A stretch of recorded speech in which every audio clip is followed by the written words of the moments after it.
먼저 조지아 공장 이슈에 대해서 여쭤보려고 하는데요. 조지아 관련 국내 기업들의 현재 상황에 대해서 한 말씀 부탁드리겠습니다. 그 조지아 공장, 그 현대차랑 LG에너지솔루션 합작 배터리 공장에 대해서 이제 한국인 근로자들이 구금이 된 사태인데 이게 좀 황당한 일이에요. 왜냐면 트럼프 행정부가 결국에는 그 불법 이민자 단속을 하는 거에 대해서 뭐 100만 명에 대해서 공약을 걸었고 이를 이제 할당량이 있거든요. 한 달에 3,000명을 단속하려고 하니까 가장 손쉽게 단속할 수 있는 이제 조지아 공장을 급습을 한 거고요. 영장에 제시했던 거는 히스패닉인 사람 4명이었는데 그 이상을 구금해버렸죠. 그래서 이제 한국 사람만 317명이 이제 구금이 되는 이런 황당한 사태가 일어났고요. 그래서 이제 일단은 뭐 돌려보냈습니다. 돌려보낼 거는 왜 구금했는지를 잘 모르겠는데요. 그러니까 이러다 보니까 이게 불확실성이 좀 직면한 건 맞습니다. 그것 때문에 주가도 좀 반영이 됐고 다만 이제 수습 단계로 가려고 하고 있는데 이게 지금 시간이 좀 필요한 것 같고요. 또 이제 특히 이제 새로운 그 H-1B 비자 이게 지금 커터가 있는데 우리가 없단 말이야.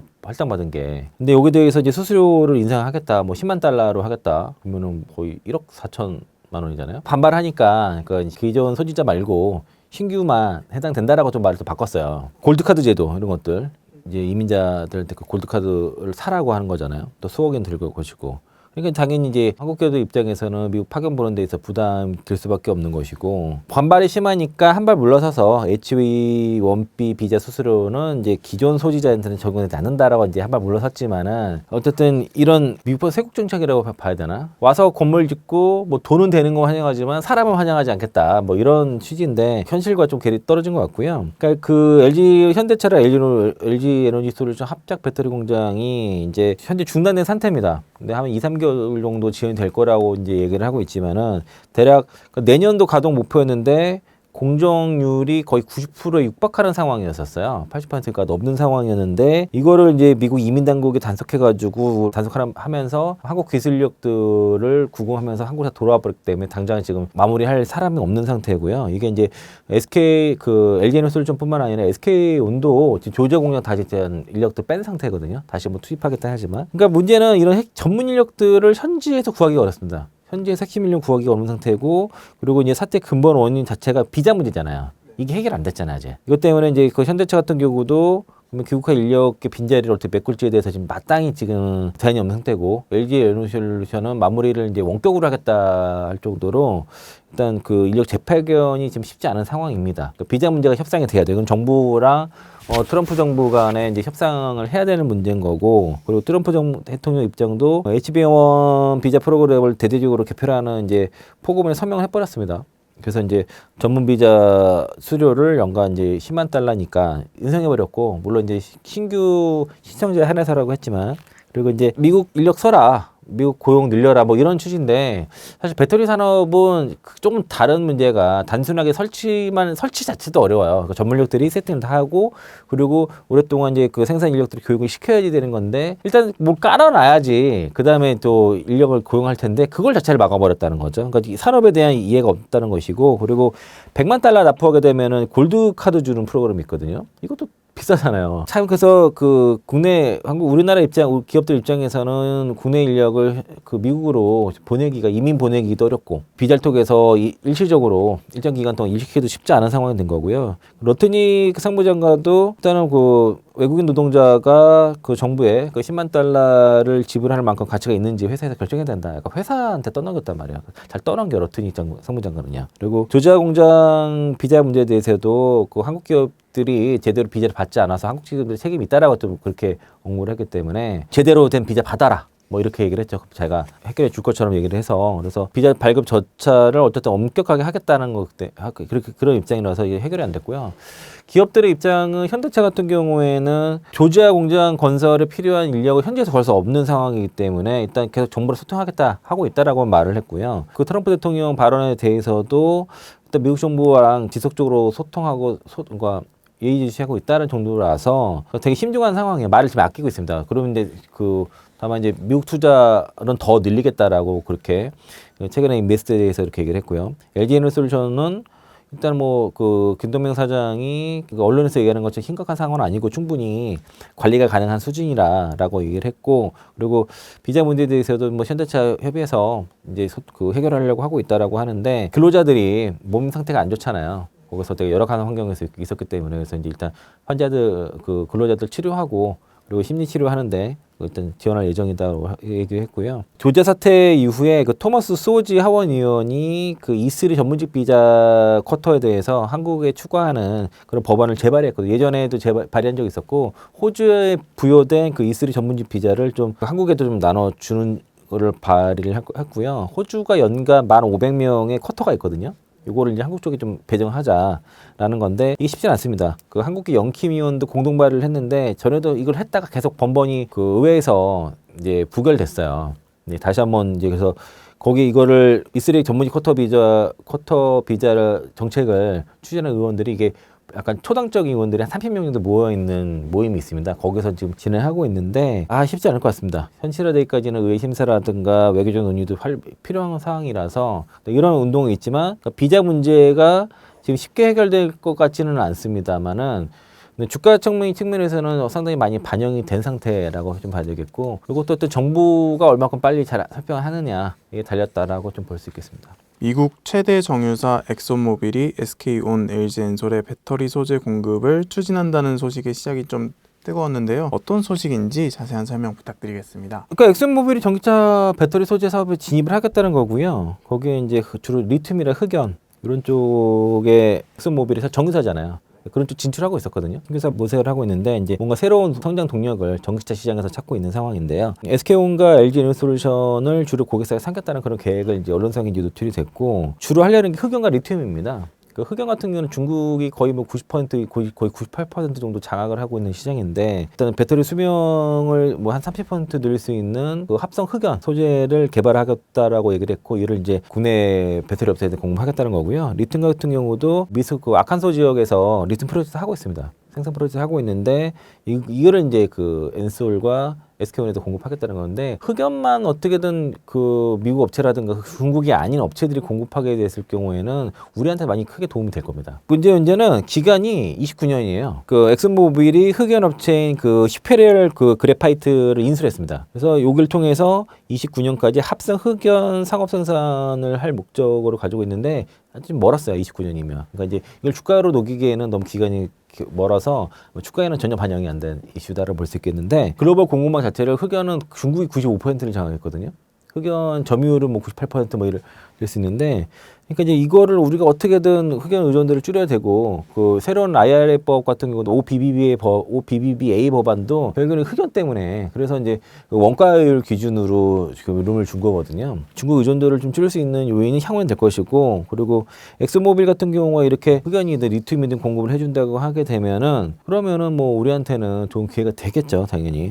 안정적인 공급망을 확보할 수 있는 건데 너무 기간이 멀다. 그리고 엑소모빌 입장에서는 언젠가는 화석 연료가 사업의 한계에 닿을 것이고 그리고 석유에 대한 수요도 정시화가 되고 하게 되면은 둔화가 될 것인데 정유사 입장에서는 새로운 수익원을 찾을 수밖에 없겠죠. 그런 수익원의 일정이라 보는데 2차전지 주가와는 전혀 상관이 없는 것 같다라고 볼 수 있겠습니다. 이재명 정부가 150조 규모의 국민 성장 펀드 조성 계획을 공개했는데 전체 투자 규모 중 7조 9천억 원이 배터리 분야에 배정되어 배터리 업계에 관심이 쏠리고 있습니다. 어떤 내용인지 자세한 설명 부탁드리겠습니다. 정부가 그 국민성장펀드를 한 150조 정도 그 조성 계획을 공개를 했습니다. 거기에 이제 뭐 AI 30조고 반도체 뭐 20조 뭐 이렇게 21조 이렇게 들어가 있는데 배터리가 대략 한 7조 9천억 정도라서 한 5번째 정도 되거든요, 숫자가. 그래서 적지는 않은데 이게 이제 배터리 3, 4쪽은 안 들어갈 것 같고요, 주로 이제 소재 업체라든가 장비 업체들 좀 위주로 가지 않을까 싶은데 많이 들어가는 게 AI, 반도체, 모빌리티, 바이오 다음이거든요. 예산이 많이 들어가는 5개는 사실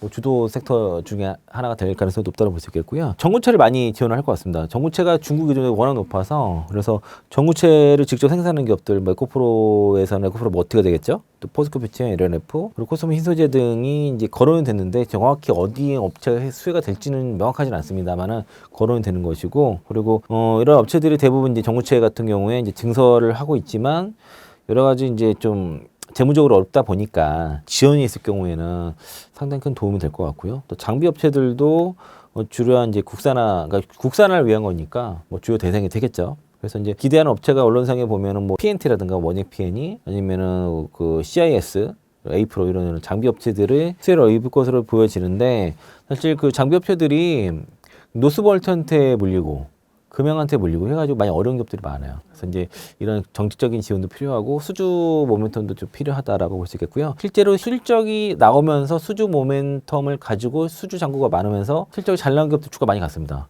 저는 뭐 엠플러스라든가 또 최근에 코인테크 로봇 관련해서도 좀 올랐고, 그리고 배터리 3사 같은 경우에는 자체적인 자금 조달 능력이 있어서 아마 여기에는 잘 우선순위 좀 떨어질 것 같고, 다만 이제 언론석에 소개된 거는 전고체 배터리라든가 차세대 배터리 이런 쪽에, 그런 쪽에서는 R&D 쪽에서는 지원 받을 것으로 기대를 하는 상황이니까 뭐 시작 단계지만은 이러한 정부 정책 지원은 필요하겠죠. 좀 이 정도만 해줘도 좀 숨통이 트일 것 같긴 한데, 다만 이제 전체 규모에 비해서는 좀 작은 편이어서 이 또한 뭐 이런 정책 때문에 2차 종목들이 반등한다, 그건 좀 어렵다라고 좀 볼 수 있겠고요. 그래서 긍정적이긴 하나 구체적으로 이 펀드가 어떻게 구성돼서 어떻게 적게 공급하는지는 좀 시간이 더 걸릴 이슈잖아요. 그러니까 이제 긍정적인 이슈지만 이 또한 주가 반영에는 좀 반영하기에는 그냥 무리가 있는 재료다라고 볼 수 있겠습니다. SK온과 현대차의 전기차 합작 투자 관련 소식인데요. 전기차 캐즘 중단 1년 만에 이제 합작 투자를 재개한다고 합니다. 해당 소식 좀 어떻게 보고 계신가요? 좋은 소식이죠. 그러니까 사실 조자 사태 때문에 그런 건지 아니면 예정되어 있는 건지 모르겠는데, 원래 현대차랑 SK온이 합작 공장에 라인이 8개였었어요. 건설을 한다고 하면서 지난해에 이제 전기차 수요가 좀 둔화가 되니까 합작을 하는데, 그거를 라인을 4개로 줄이자. 4개를 줄이고 나머지를 좀 보류하자. 일단 4개 먼저 짓고 나머지는 시장 상황 보면서 일단 보류한 건데, 그 4개를 다시 재개를 하는 겁니다. 그러니까 다시 8개가 다 되는 거고, 일단 4개는 졌으니까 나머지 4개 보류했던 것을 다시 재개하기로 1년 만에 결정을 한 것이고요.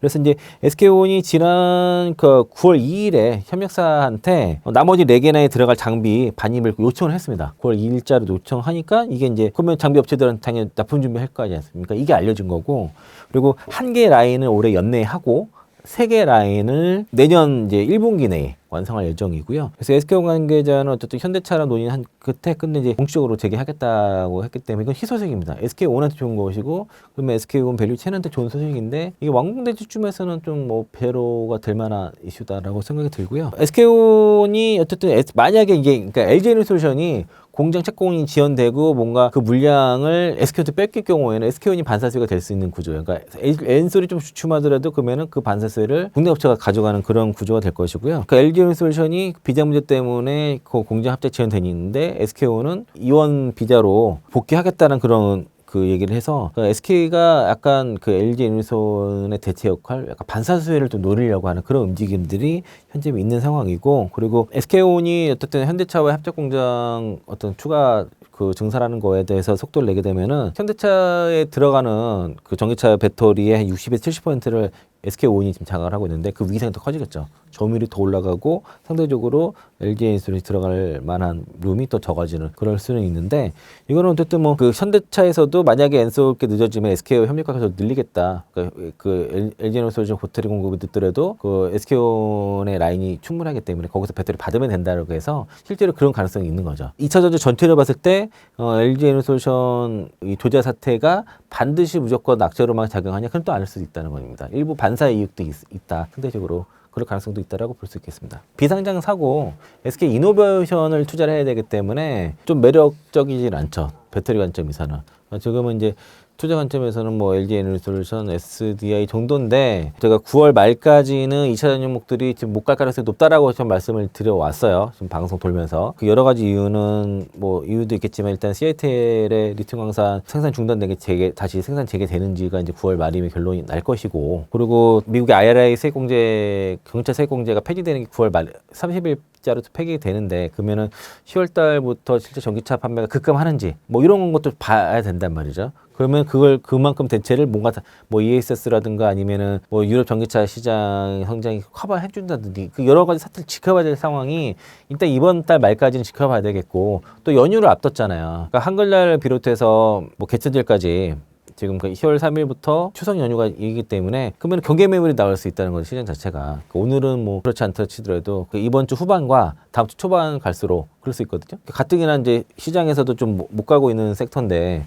시장이 안 좋을 때는 더 그럴 수 있겠죠. 그래서 이제 9월 말까지는 2차전 종목들이 좀 가기 좀 쉽지가 않다라는 관점을 유지를 하고요. 그런 상태에서는 이제 SK온뿐만 아니라 엔솔이라든가 뭐 SDI 이런 배터리 업체들을 투자하기에는 지금 하도 주가 안 가니까 그 정도 보고 SDI 같은 경우는 대체로 20만 원 밑에는 저점인 것 같습니다. 20만 원 밑에만 되면 기가 막히게 올라오니까 그 정도 염두에 두시면 좋을 것 같습니다. 개별 종목에 대해서 좀 여쭤보겠습니다. 에코프로와 포스코홀딩스의 현재 상황에 대해서 한 말씀 부탁드리겠습니다. 에코프로가 얼마 전에 그 인도네시아 7천억 달 투자한 거 1차 투자 마무리됐다는 보도가 나왔고요. 이제 2차 투자 준비하는데 일단 니케질에서 4곳을 총 7천억을 투자하는 1단계 프로젝트가 끝났습니다. 이 투자 목적 자체는 그 이번 투자를 통해서 에코프로는 연간 25,800톤의 니켈 중간재, 그러니까 이거는 이제 MHP라고 하는데 이걸 안정적으로 확보할 수 있는 권한을 얻었어요. 이게 전기차 60만 대 정도라고 대 분량이라고 합니다.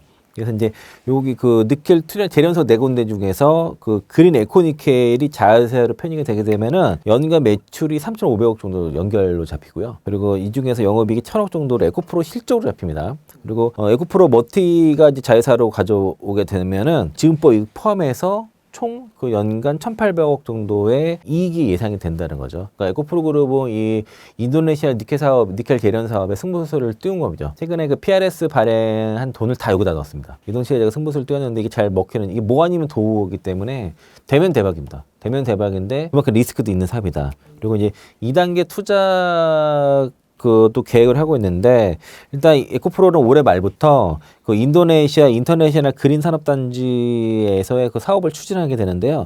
여기는 이제 원료 재련부터 전구체, 양극재, 배터리 셀 생산까지 한 곳에서 다 이루어지는 그 통합 생산 거점을 구축하는 목표를 하고 있고, 에코프로가 잘하는 게 크로즈 루프 시스템처럼 한 곳에 다 이렇게 모아서 순환하는 경제를 잘 하는데, 여기서는 이제 그 원료부터 배터리 셀까지 생산하는 것을 한 번에 하겠다. 그런 이제 통합 생산 거점을 만들겠다는 거고, 또 니켈 재련소도 추가 투자를 하게 됩니다. 그러니까 2단계부터는 그 니켈 재련소가 기존에 4개 말고 추가 건설을 착수에 들어가요. 그래서 약 500억 정도를 투자를 해가지고 대략 지분을 20% 정도 확보할 예정이고요. 그 재련소에서만 연간 6만 6천 톤의 니켈 MHP가 이제 생산이 될 것으로 이제 추정하고 있습니다. 이제 2단계는 아직 이제 시작 단계니까 가봐야 될 거 알겠고, 그리고 에코프로가 추가 투자하는 재련소의 그 최대 주주로 들어가게 돼가지고 어떤 프로젝트 전체를 주도를 할 예정이고요. 그리고 최종 목표는 재련소 투자한 다음에는 전구체, 양극재, 배터리 셀 요거 공장을 다 설립해가지고 양극재 가격을, 소재 가격을 한 20에서 30% 낮춰가지고 글로벌 최고 수준의 원가 경쟁력을 가지겠다. 라고 지금 그렇게 목표를 잡고 있는 상황이라서, 이게 성공한다면은 본격적으로 27년부터는 뭐 실적이 상당히 나올 수 있지 않나라고 볼 수 있는데, 문제는 에코프로 그룹이 이제 그 프렌들리 데이, 에코프렌들리 데이에서 이제 회사 가이던스를 쭉 얘기했지 않습니까? 근데 그게 다 안 맞았어요. 그래서 그게 제대로 맞은 적이 없기 때문에 과연 이제 이런 플랜들이 잘 되는지 이런 걸 지켜봐야 되겠고, 이거는 결과로 나와야 아마 결과를 반영하면서 주가가 움직일 가능성이 높습니다. 그러니까 미리 선반영은 없다고 보셔야 돼요. 그러니까 비전을 제시한 것들이 다 잘 맞지 않은 상태에서 상황이 벌어졌기 때문에 이런 발표를 한다고 해서 이게 주가로 반영이 잘 안 돼요. 결과로 나와야 됩니다. 실제로 그래서 2분기에 에코프로 BM의 어닝 서프라이 나왔던 게 결국에는 니켈 사업에 대한 투자이익이잖아요. 이게 3분기까지 이어질 텐데, 그런 식으로 결과로서 나와야지 움직이지, 그 미리 예상해서 이제 그 주가가 움직이지 않는다라고 볼 수 있겠고, 포스코홀딩스는 증권사 리포트를 쭉 좀 봤는데 9월 달에 한 4-5군 정도 증권사 리포트가 나왔거든요. 근데 가장 긍정적으로 말한 곳이 유한타증권이었던 것 같아요. 유한타증권 같은 경우가 거기는 약간 철강 관련 애널이한 것 같은데, 철강 시장에 대한 회복이라든가 또 이제 원료 가격 하락으로 인해서 원료 부담이 좀 적어져가지고 긍정적으로 철강 쪽은 괜찮다고 얘기하고 있고, 영업이익도 6,810억 정도 예상해서 판매도 철강은 괜찮다. 수출은 좀 불안정하지만 여전히 이제 탈중국 공급망의 그 확보에 대한 긍정적인 평가를 했습니다. 그 유한타증권에서 그랬고, 그리고 비철강이나 2차전 소재는 회복이 하지만 이게 실질적인 수익이 좀 미비하다는 거죠. 그러니까 포스코홀딩스에 못 간 이유 중에 하나가 리튬 사업이 올라오질 못해요. 지금 여전히 적자가 지속되고 있는 상황이라서, 그러니까 원래 주가 가려면 철강 산업을 베이스로 해서 그 위에 2차전지 소재 사업의 실적이 올라가줘야 되는데 전혀 못 올라오고 있다는 거죠. 여전히.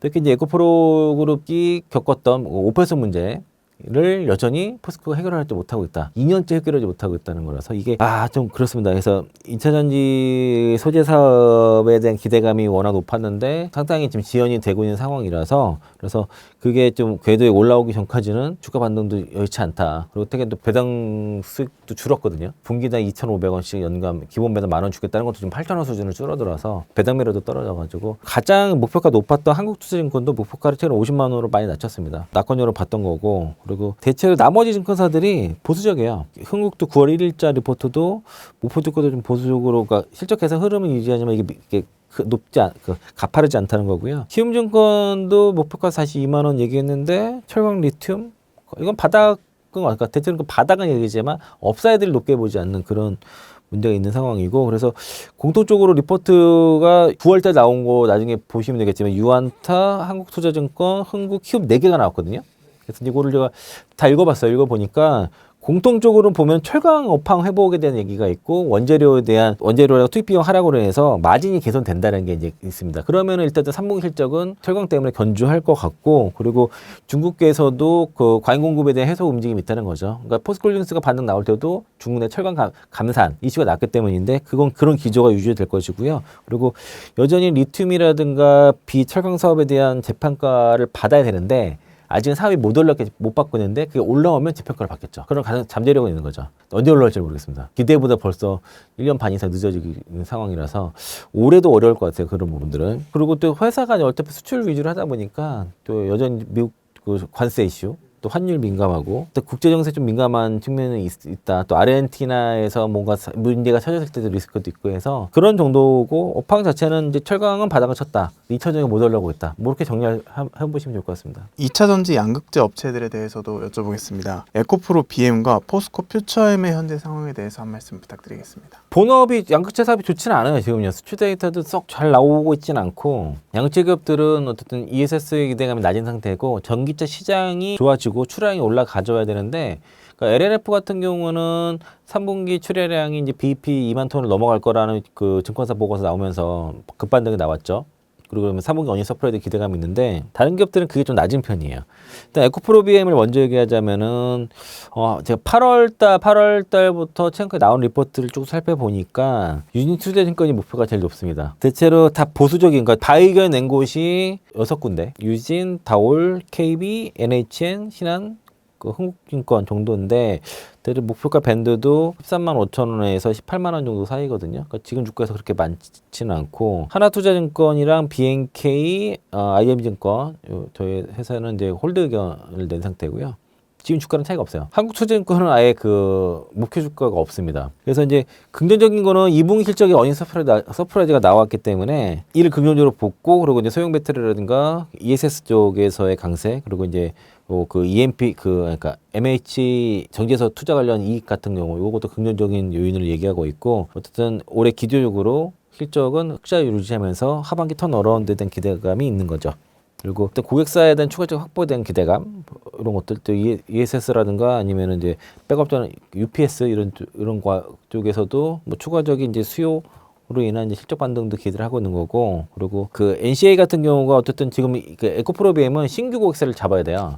신규 고객사가 나오지 않을까 이런 기대감이 있는 상황이고요. 또 홀드 쪽 의견을 보면은 여전히 밸류에이션 부담 얘기를 많이 합니다. 분명 업황이 그 실적은 회복하겠지만 비싸다라는 얘기를 하고 있고 그리고 신규 고객사가 아직 안 나오다 보니까 그걸 또 그러니까 기대감도 있지만 여전히 불확실성을 보고 있고요. 또 이제 2분기 실적 같은 경우에 일회성 이익에 의존한 게 있기 때문에 3분기까지 일부는 기여를 하겠지만은 그 이후가 과연 유지가 될 것인지 대한 궁금게 있고 에코프로비 2분기 실적 발표 이후에 코스피 이전 신청할 것으로 예상을 했었는데 했다는 얘기가 없는 거 보니까 그러면은 분기 실적이 아니라 연간 흑자 전환을 해야지 그 신청이 가능할 것 같습니다. 그런 두 가지 이렇게 신청이 안 돼. 분기 실적을 해봐서 안 되면 거래소에서 받아주지 않으면은 그 연간 실적 흑자 된 걸 가지고서 하겠다라고 얘기를 했었기 때문에 그러면은 내년 뭐 그 4분기 실적 발표 시즌의 이후에나 신청이 가능할 거라 봐서 상당히 이제 거래소 이전 신청은 지연될 가능성이 높다라고 좀 볼 수 있겠고요. 포스코 퓨처엠은 더 뷰가 안 좋아요. 그러니까 일단은 9월 달에 나온 리포트 나온 게 흥국증권이랑 NH투자증권이 나왔는데 3분기에는 어쨌든 양극재 출하량이 정상화될 것으로 기대를 하지만 미국 쪽의 비중이 되게 높은 게 포스코 페트로케미거든요. 그 전기차 시장의 불확실성이 있으면서 추정치 하향 조정에 대한 가능성을 얘기를 했고, 그리고 반등 나왔던 거는 탈중국 공급망 기조이라는 흑연 부분에 대한 수혜였는데, 그러니까 에코프로 BM에 대해서는 목표 주가가 되게 보수적입니다. 포스코 페트로케미. 대략 13만 5천 원 정도이고, NH투자증권은 더 안 좋게 얘기한 게 당분간 실적 개선폭이 크지 않고 3분기 그 에너지 소재 부분이라 이런 부분들은 적자 지속 가능성에 대해서 언급을 했고요. 그리고 이제 미국 판매 비중이 높기 때문에 지금 미국이 9월, 그러니까 10월부터 안 좋을 거 아니에요. 거기에 대한 피해가 포스코 페트로케미이 제일 크다는 거죠.